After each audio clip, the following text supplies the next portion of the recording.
सबैजनालाई हजुरहरूलाई फेरि पनि मेरो भ्लगमा वेलकम छ। म चाहिँ धेरै दिनपछि भ्लग लिएर आएको छु। हजुरहरूले फेरि पनि माया गरिदिनु होला। हामी चाहिँ घाँस काट्न जानुभएको आँगनमा। बाख्रा छ 2-3टा। बाख्रालाई चाहिँ भारी बोकेर आयो भने चाहिँ 1-2 दिन हुन्छ। टाढै छ कि अहिले जानु चाहिँ उतै हो। यो चाहिँ माथिबाट आएको, माथिबाट आएको भने चाहिँ माथिको देख्न सक्नुहुन्छ। माथिबाट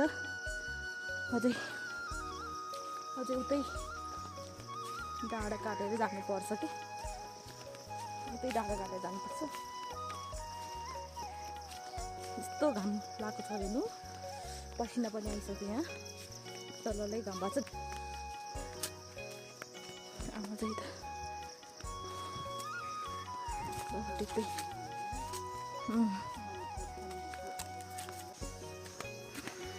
यस्तो घामले पोलेको छ कि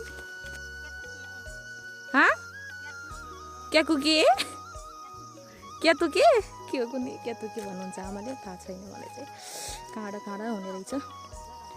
ल यस्तो काँडा छ कि यता देख्न सक्नुहुन्छ। यस्तो काँडा हो नि, यहाँ माथि पनि रहेछ। हामी चाहिँ 2टा डाँडा काटेर आइसक्यौँ। अझै पल्लो डाँडामा अझै अर्को डाँडा 3टा डाँडा काट्नुपर्ने रहेछ हामीले चाहिँ। यति टाढा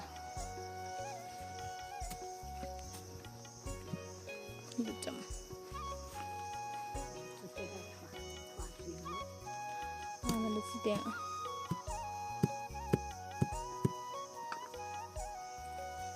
बाटोमा भएको काँडाहरू उस गरेर खानुपर्छ।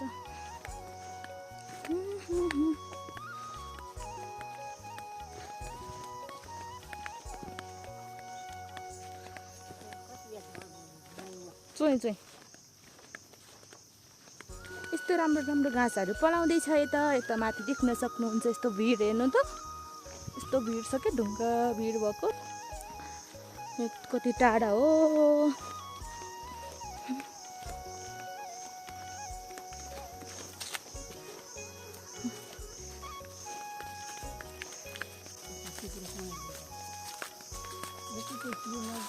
आउँदै थकाइ लाग्छ। अब जाँदा कस्तो हुन्छ, भारी बोकेर जान्छ।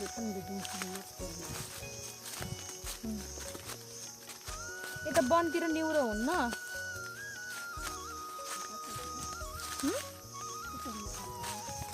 अरू ठाउँमा त वनमा निहुरो टिपेको हुन्छ त थुप्रै। यहाँ त नहुने रहेछ।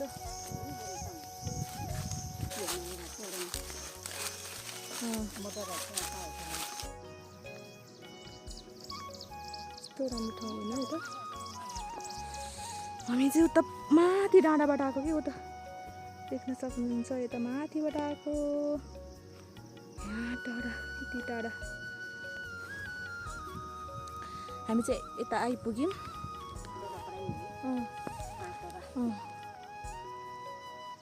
यता क्याउरे गाउँ। यता चाहिँ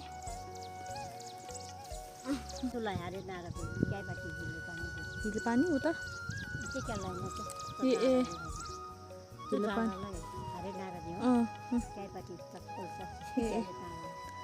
हिल पानी। ए चुत्तर पनि पाकिन्छ। चुत्तर के भन्छ यसलाई? चुत्तर। ए उता पनि छ ऊ चुत्तर। यहाँ रहेछ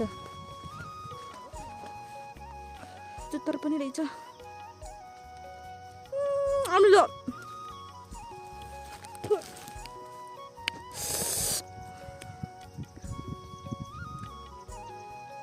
हामी रहेछ।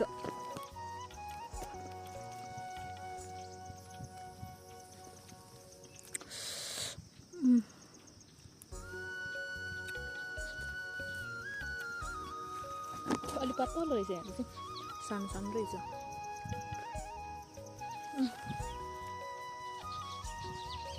कालो हुन्छ यो। अमिलो। अझै माथि जाने हामी फेरि।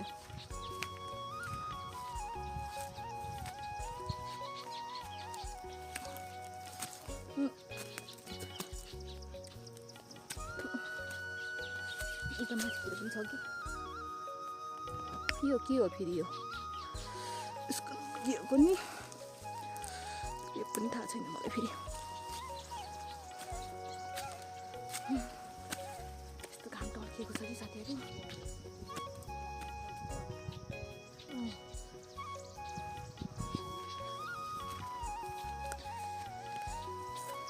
साथीहरू बल्ल आइपुग्यो यहाँ घाँस हाल्ने ठाउँमा चाहिँ आमा चाहिँ तल खरको घाँस काट्नुपर्छ तल कता थिन्छ खोइ कुन्नी म चाहिँ यहाँ अब यो डाली घाँस काट्ने मैले चाहिँ अब यति काटेपछि त भइहाल्यो 1-2 दिनलाई अब घरतिरै काटिन्छ आज चाहिँ आएको बल्ल यता काट्नु पऱ्यो खासै धेरै त नरहेछ पुग्दैन एक बारी पुग्दैन आएपछि तली टन्नै पुगेर जाने हो नि त घाँस थोरै बोकेर जान्छ है म अब घाँस साट्छु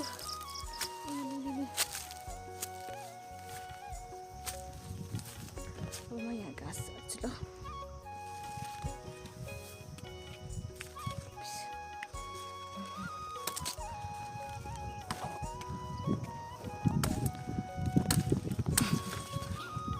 कहिले कहिले मात्र हो कि यता आउने चाहिँ हामी लु अब यति काट्न पर्यो जान्छ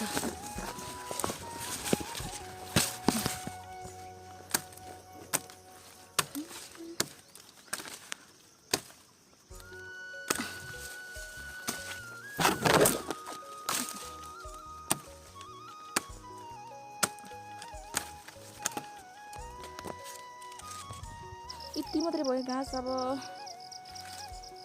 धेरै घाँस बोले यति मात्रै भयो भारी पनि पुगेन अब यति मात्रै हालेर जान्छु तल तल खोजेर लौ घाँस चाहिँ कता राख्दिउँ मैले फेरि ढङ्ग भनेको एक सुख छैन फेरि लौ लौ कहाँ राख्दियो ल अब कता राख्दियो यहाँ यस्तो झ्याउ लाउने बेलामा यस्तो घामको बेलामा छैन यता कतै पनि भारी पनि खासै धेरै पनि भएन घाँस चाहिँ अब जानु पर्यो कता कता खोजेर तलतिर आमासँग जान्छु आमाको भारी पनि पुगिसक्यो होला लौ कता राख्दिएँ मैले हाँसी लौ ढङ्ग भनेको एक सुक्क छैन कि मेरो कता त उतै जानु पर्यो फेरि उतै राखेर छोडेर आएछ फेरि यस्तो झ्याउ लाउने बेलामा घाम लाउने बेलामा फेरि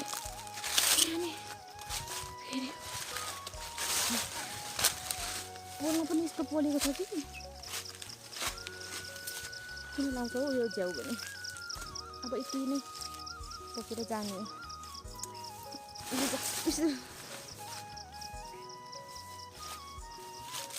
एउटा एकैचोटि हुने कामलाई दुईचोटि गरेछु यहाँ तल आएर काटौँ भनेको तल पनि नरहेछ घाँस चाहिँ सानो सानो भर्खर पलाउँदैछ यो पहिल्यै काटिसकेको यति मात्रै भयो बल्ल अब के गर्ने यति बोकेर जाने हो 2-3टा बाख्राले चाहिँ पुग्छ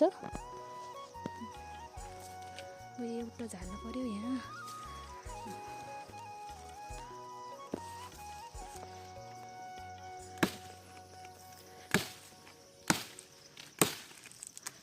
यति भएपछि त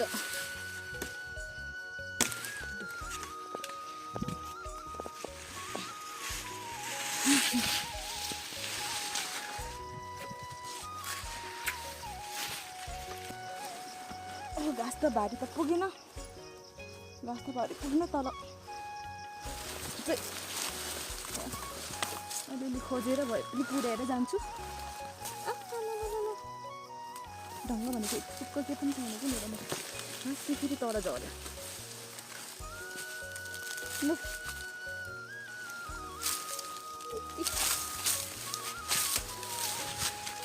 भारी पनि राम्रोसँग हालेको छैन कि हालेको राम्रोसँग भएकै छैन हेर्नु भारी हालेको पनि हे प्रभु काँडै रहेछ फेरि यतातिर कता पुगेर हाँसी फेरि माथिबाट झरेको कता झऱ्यो फेरि हाँसी पनि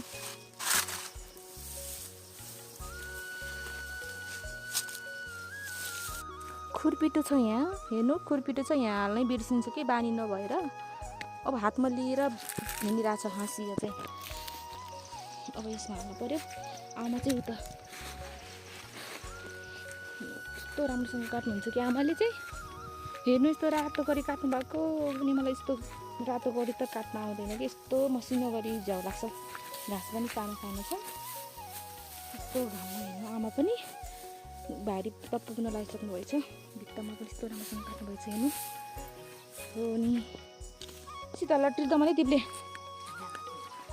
जम अब त हो लास्टै भयो कि जम जम जम अब त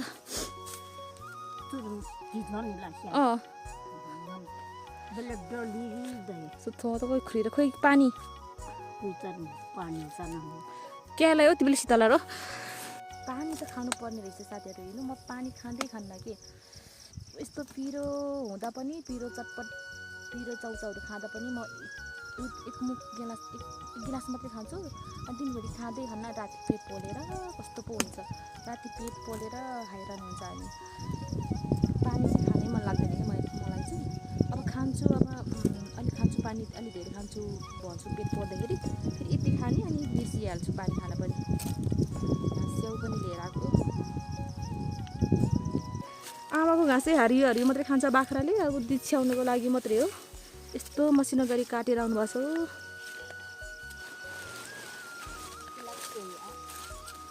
जेमो त्यो ठिक हुन्छ तरै मात्रै झम्किँदै। अब यस्तो उकालो चढ्न पऱ्यो फेरि।